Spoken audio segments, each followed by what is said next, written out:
Hi everyone and welcome back to my channel.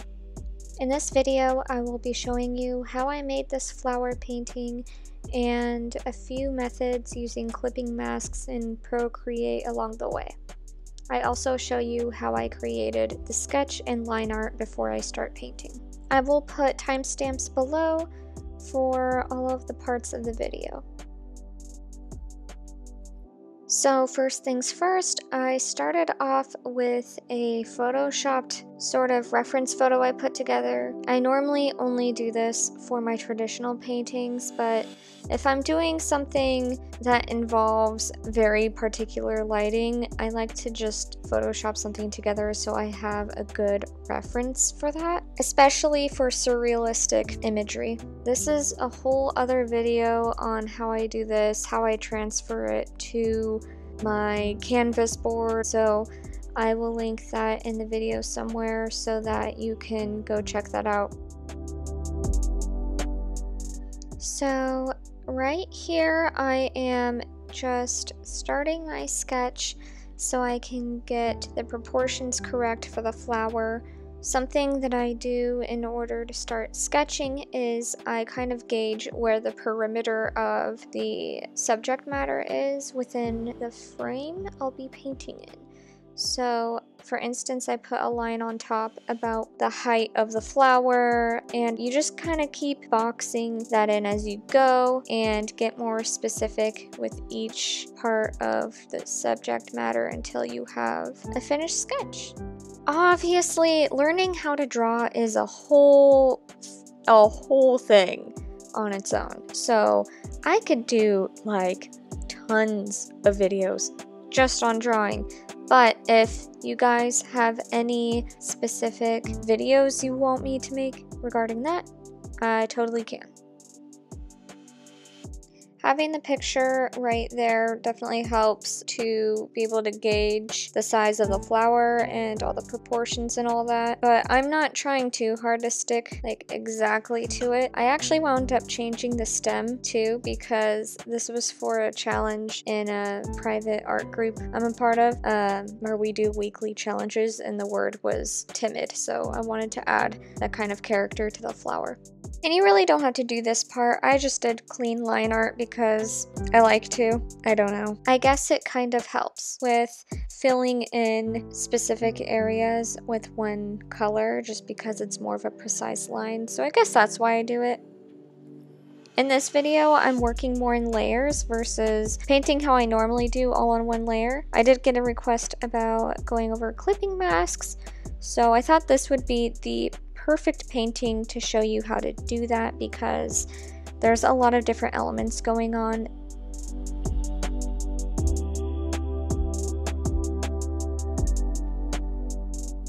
For this portion of the drawing, I'm going to be creating these string thingies on a separate layer, and I'm going to set that to an alpha lock layer, and I'm going to make a layer underneath that for the eyeball, and I'm going to set that to an alpha lock layer. Basically, all that means is that whatever you have just painted on that layer, once you set that to alpha lock, you cannot paint outside of the lines, and it just saves a lot of time and energy.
Alright, so now we're going to get into what a clipping mask is.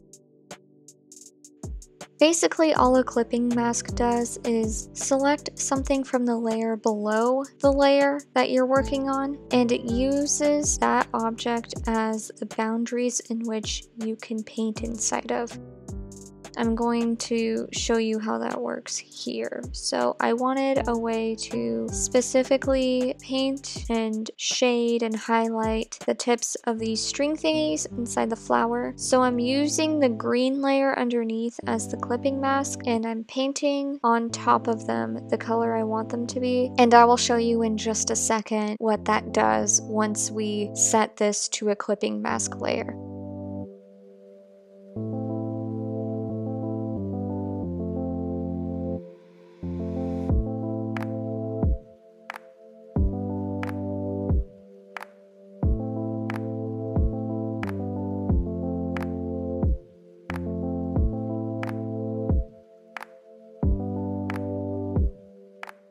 Okay, so I'm going to tap on this layer and select clipping mask, and you can see that arrow pointing down to the layer that is called flower center things. And as you can see, the white that I painted on there is now within the boundaries of that layer. So basically, this just allowed me to create another layer that is set within the boundaries of the layer below it, but I can still just paint specifically in this area. Does that make sense? It's actually really useful if you have a lot of intricate details and things that you want to shade individually, so I really recommend using a clipping mask for things that are very annoying and detailed like this.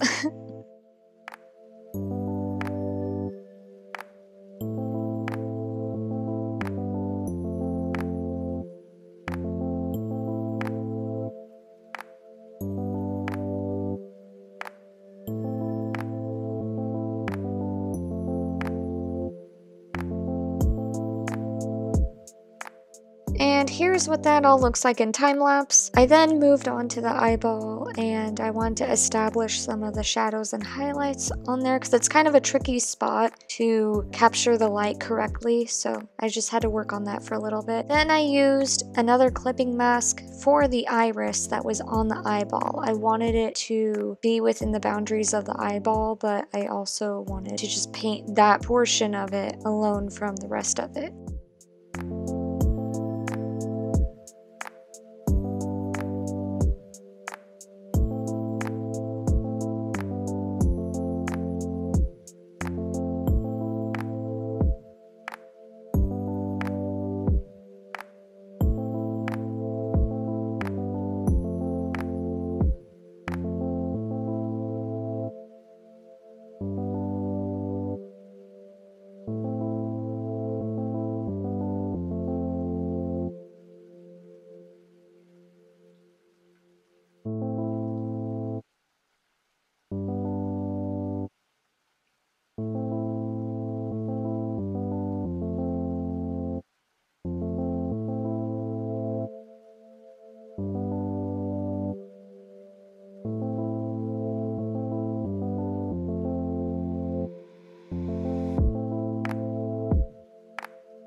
And now I can just focus on painting this part of the eye without having to retouch anything.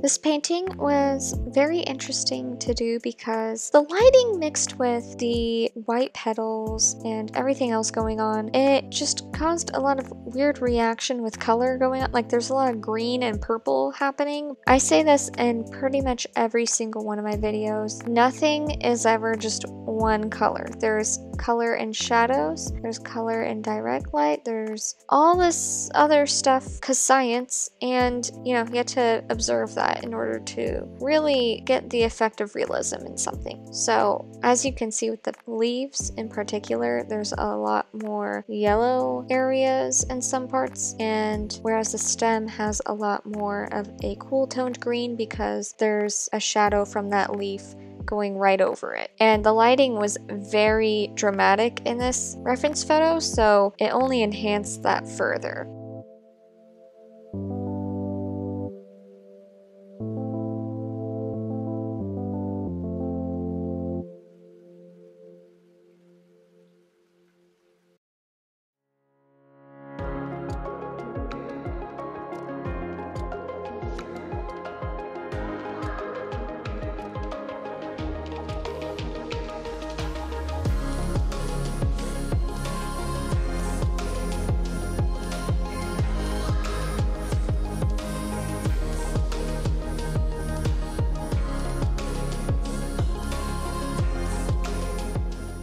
I also wound up doing an overall color adjustment with the color balance feature in Procreate because I didn't like the vibe. I didn't like it, so I changed it, which is so nice about digital because if I were painting this with gouache, I'd be like, okay, great, I get to spend like 5 more hours, great, awesome, cool. So digital is great. And you might be wondering, like, why'd you change it? What did you do to change it? Well, I changed the color to be a lot more red and purple, just overall a lot more warm. There was a lot of yellow, green. It just, you know what it reminded me of? It reminded me of fluorescent lights in like an abandoned office or like a hospital, or I don't know. I didn't like it. It didn't pass the vibe check. I just changed it.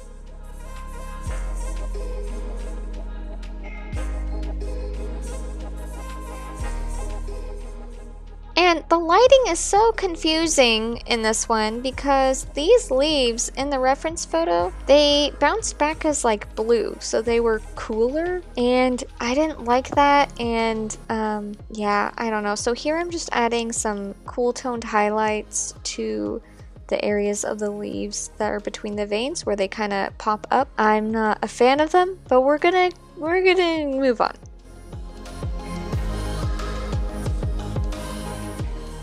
Okay, so at this point of the painting, it was getting really late and I needed to get this done. So I am looking at that bee picture that you saw earlier as reference, and since most of the bee is going to be orange or yellow, I just made that as the overall color for this layer, and then I turned that to alpha lock and began to build up the yellow fur and the pollen.